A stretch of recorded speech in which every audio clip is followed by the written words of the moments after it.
Интензивно се гради пречистителната станица во Прилеп. Се очекува таа да биде завршена до крајот на оваа година.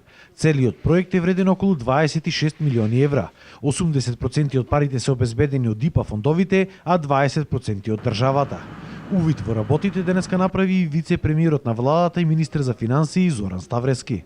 Се работи за проект кој што е финансиран со заеднички средства од Европската унија, од ИПА програмата и владата на Република Македонија во вкупна вредност од 26 милиони евра, од кои што 10 милиони евра е пречистителната станица и 16 милиони евра е обновата на канализацијата. Станицата ќе биде од огромна важност за Прилеп, а особено за земјоделците кои сега ќе имаат чиста вода за наводнување. Пред известен период заврши првата фаза за реконструкција на канализационата мрежа долга 23 километри, а веќе се работи на изградба на новите 45 километри канализациона мрежа. Представува еден од најзначајните и најкапитални проекти кои се реализираат моментално во Прилеп и би кажал после решавањето на проблемот со водоснабдувањето, решавањето на проблемот со отпадните води и нивниот третман ќе представува од голема важност за подобрување на условите за живеење во позитивна смисла во идниот период за град Прилеп. Првата фаза за реконструкција на канализациона мрежа успешно заврши, веќе е целосно реализирана сите 23 километри канализациона мрежа.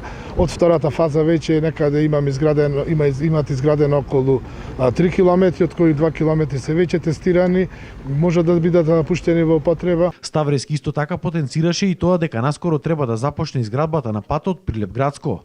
Тој ќе се гради во 3 фази.